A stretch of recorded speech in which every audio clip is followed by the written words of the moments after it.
Gente querida, alegria do encontro, sou Nina Veiga e estou aqui no canal Paz e Bem a produzir conhecimento a partir da antroposofia da imanência, num ativismo delicado por uma estética da vida viva. E hoje estamos aqui para o nosso programa que tem como título Antroposofia da imanência, ativismo delicado por uma estética da vida viva. E estamos na nossa 15ª temporada, que tem como título Esferas da Insurreição. Nós estamos no episódio 2, Nó na Garganta. E um alerta que dá o tom ao episódio.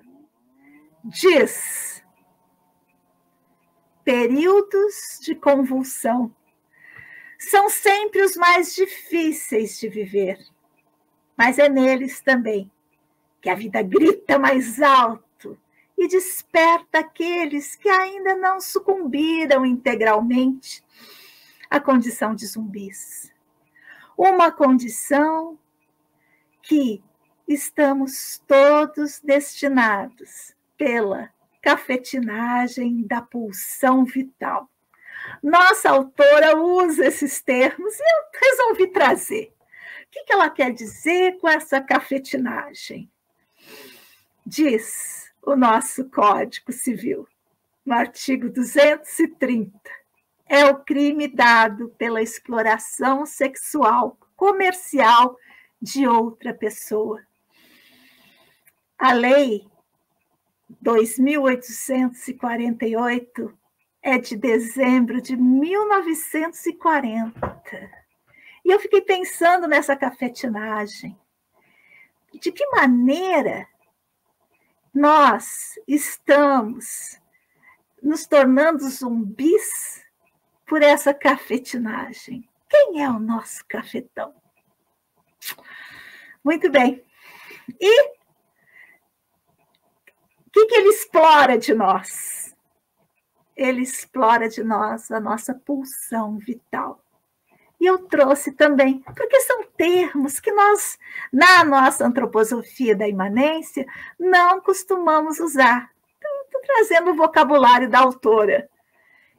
E por pulsão vital, diz, engloba todos os impulsos e comportamentos que motivam a nossa sobrevivência, sem abrir mão do prazer e contribuindo para a sensação de bem-estar. Bem, a autora se apresenta. E Sueli Ronick, filósofa e escritora. E hoje eu resolvi trazer um pedacinho dela para vocês conhecerem quem que é essa mulher, essa ativista do viver. E aí vou trazer esse vídeo dela aqui. Vou até ampliar um pouquinho para a gente ver. Falei aí vagamente que eu fui exilada na França. Desde pequena, isso é uma coisa que me convoca muito, essa reconexão. Então, a minha rebeldia nunca teve a ver apenas com não querer obedecer o que era esperado de mim como mulher, por exemplo. Ou de não querer obedecer o que a escola me obrigava a ler ou a dizer. É porque desde pequena, mas só posso dizer, claro, retrospectivamente, après coup, né? É isso que me interessava. E aí, primeiro eu fui para a sociologia, não tinha nada de sociologia, era totalmente reduzida à macropolítica. Aí fui para a filosofia, mas aí na filosofia encontrei né, através do Deleuze, essa linhagem. Então, assim, eu desde pequena, eu sinto essa necessidade. Eu dizia que a minha rebeldia, que desde muito pequena fui muito rebelde, dei muito trabalho para os meus pais. Por sorte, e talvez até por isso que eu tenho essa rebeldia, eu tenho pais cada um com suas possibilidades, que me proporcionaram isso, né? Que me proporcionou isso, mas eu dei muito trabalho. Agora, essa minha rebeldia, não era só que eu não me identificava com a mulherzinha, com a noivinha, nesse molde. Não foi isso que me fez me rebelar contra uma certa tendência que predomina na escola e na universidade. Abismo que já me fez muito mal, mas que hoje eu me reconcilio com isso, entendo o que se passa e quero que a gente possa articular essas dimensões, desejo isso, vou parar de reclamar. Eu quero dar o que eu posso para isso, como outros tantos vão dar, cada um dá o que pode. Enfim, é o trabalho de uma vida. Demais, não é? É uma pessoa incrível. Muito bem, vou trazer as colaboradoras do programa. Já adotei-as. Eu já falei no primeiro programa que eu fiz aquela chamadinha lá no meu Instagram pedindo ajuda e ajuda veio. E Dulcineia Pinto está lá escutando e anotando os pensamentos dela, que me gravou um áudio de 30 minutos. E eu fiquei com 3 perguntas a partir do que ela trouxe. Eu trouxe essas perguntas para vocês.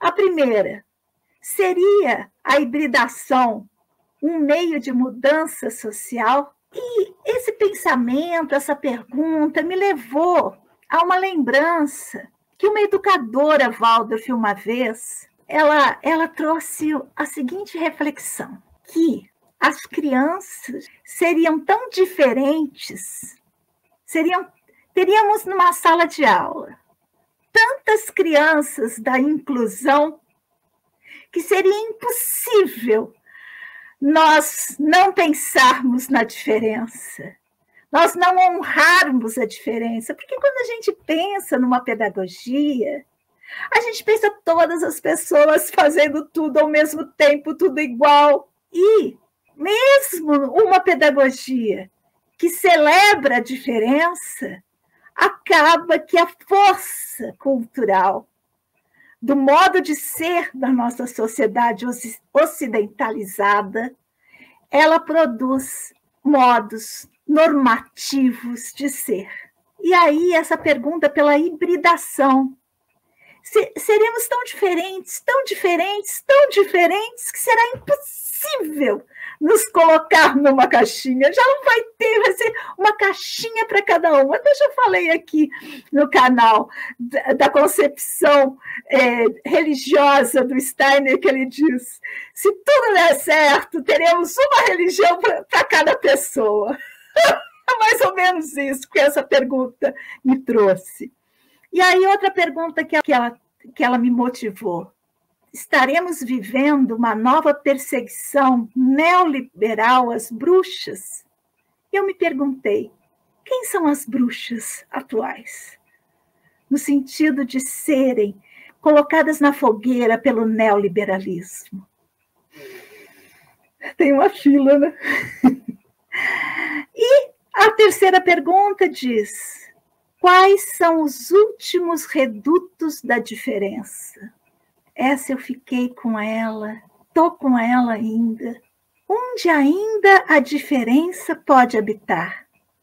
Bem, nossa Dulcineia Pinto, lá de Porto, Portugal, agradeço muito e já convido vocês para escutarem o nosso podcast. Tem também vídeo no meu canal do Nina Veiga Ateliê de Educação. E eu trouxe Olívia Gonzalez. Eu trouxe, vou até ler, porque a escrita dela me comove, me anima, e eu acho que vocês também vão sentir. Ela fala, palavras que afloram de um nó na garganta. É também o prelúdio que a Sueli Ronick escreve. E a Olívia escreve sobre esse prelúdio. Diz, o texto vai fazendo um caminho que primeiro apresenta as cordas, alinha as cordas, mostra os nós e dá uma dica. Dá para desfazer o nó. Oxalá. Segue a nossa Olívia. A grandeza de uma filosofia avalia-se pela natureza dos acontecimentos aos quais seus conceitos nos convocam. E aí a Olivia fala: isso me leva a pensar na antroposofia, no sentido de que, não sendo um conhecimento apenas teórico, se reflete em tantos saberes, pedagogia, arquitetura, agronomia e por aí afora. Assim, diz minha colaboradora, é possível atuar nesse mundo a partir de muitas frentes, conciliando o próprio desenvolvimento com o desenvolvimento do mundo. Afinal, aqui estamos e nossa vida se dá aqui. E aqui, não apenas genericamente planeta, Terra, mas Brasil, São Paulo, ela está lá, e cada um no seu estado e na sua cidade. E assim a vida. E então, a partir das próprias escolhas, a biografia vai acontecendo. E quando a Sueli nos coloca diante das crises no Brasil, que tiveram seus embriões ali em 2012, a mim convocou um olhar para o passado, para onde eu estava e como me compunha com esse cenário. Quanto alimentei esse embrião por nem estar acordada para ele? Quando comecei a perceber o que começava a se desenhar? Aí ela cita a Sueli: períodos de convulsão são os mais difíceis de viver, mas é neles também que a vida grita mais alto e desperta aqueles que ainda não sucumbiram integralmente à condição de zumbis. Segue a Olivia. As crises nos chacoalham, nos tiram do lugar de conforto, nos despertam mesmo. Às vezes é um choque, mas aqui ela descreve que não nos pegaria de surpresa se nossa pulsão vital não tivesse sido capturada pelo modo de vida implementado em nossa sociedade por um regime específico, com a intenção de extrair toda essa força individual e coletiva e facilitar seu manejo.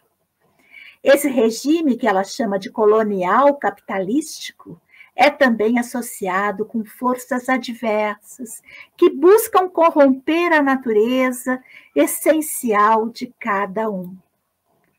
Nos idos de Jango, foram chamados de forças ocultas, aquelas que começaram a preparar a ditadura, insidiosos, mas nem tanto mais. O nó está feito.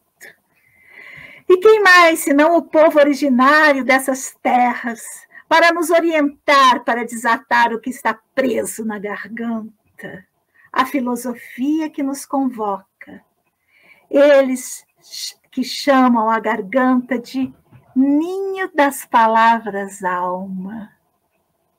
E assim, as palavras, como um dos 12 sentidos, germe de criação daquilo que se evoca, podem ressoar de cada um de nós. Mas alerta! Há um tempo próprio para sua germinação e que, para que essa vingue, o ninho tem de ser cuidado. E continua Sueli Ronick, citada por Olivia Gonzalez. Estar à altura desse tempo e desse cuidado, para dizer o mais precisamente possível o que sufoca e produz um nó na garganta. E, sobretudo, o que está aflorando diante disso para que a vida recobre um equilíbrio. Não será esse o trabalho do pensamento propriamente dito? A palavra pensada. Aquilo que podemos criar a partir de um reconhecimento do que foi e de um anseio para o que será. E assim, encadeando o processo individual ou coletivo, nos coloca como agentes determinantes para o rumo das coisas. Viver termina, Olívia. É de uma responsabilidade. Isso me faz pensar no efeito de sentido que eu gostaria que essa temporada produzisse. Fazer ver que existe gentes que pensam nisso, que constroem mundo a partir desses pensares, que agem a partir de uma vontade de futuro, que se negam a ter seus futuros mutilados. Eu trouxe, então, algumas palavras recortadas do texto. A primeira dela não poderia deixar de ser um nó na garganta. A gente está se acostumando a viver com esse nó. E algumas pessoas estão adoecendo com isso. Por isso, a nossa ênfase é sempre no cuidado. Cuidado não é só em cuidar da saúde, cuidar do ritmo de vida, cuidar do sedentarismo. Não. Cuidado também em descobrir os motivos que nos apequenam, que tolhem a nossa pulsão vital, que nos deixam apequenadas, que nos impedem o bem viver. Direito à vida em sua essência de potência criadora. Eu até vou ler esse trechinho porque é demais. Diz Sueli Ronick, na página 24. Além de não submeter-se à institucionalização, o novo tipo de ativismo não restringe o foco de sua luta a uma ampliação de igualdade de direitos próprio à insurgência macropolítica. Ele a expande micropoliticamente para a afirmação de um outro direito que engloba todos os demais.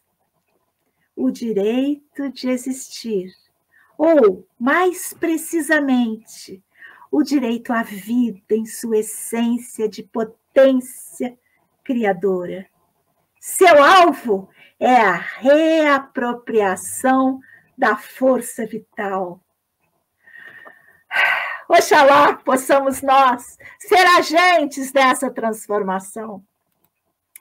E essa página, como vocês viram, fui para lá, fui para cá, usei no Bebê Estrela, usei em várias oficinas essa questão do ninho. E aí eu trouxe palavras afinadas à germinação, a palavra alma. Que as palavras tenham alma e a alma encontre suas palavras.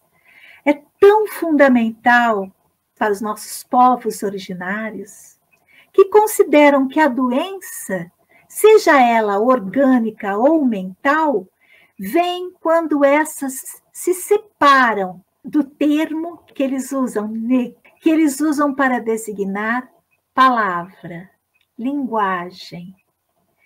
E o termo angá, que eles usam para designar alma. Juntos, ne-angá, significam palavra-alma. Eles sabem igualmente que há um tempo próprio para a sua germinação e que para que essa vingue, o ninho tem que ser cuidado. Estar à altura desse tempo e desse cuidado para dizer o mais precisamente possível o que sufoca e produz um nó na garganta. E, sobretudo, o que está aflorando diante disso para que a vida recobre um equilíbrio. Não será esse o trabalho do pensamento propriamente dito? Não estará exatamente nisso sua potência micropolítica? Não será isso o que define e garante sua ética? E mais amplamente, não será nisso, afinal, que consiste o trabalho de uma vida? Agradeço demais nossa autora, Sueli Ronick, e minhas colaboradoras, que possibilitaram que o pensamento pense, que a vida viva, e que juntas a gente segue ainda mais forte.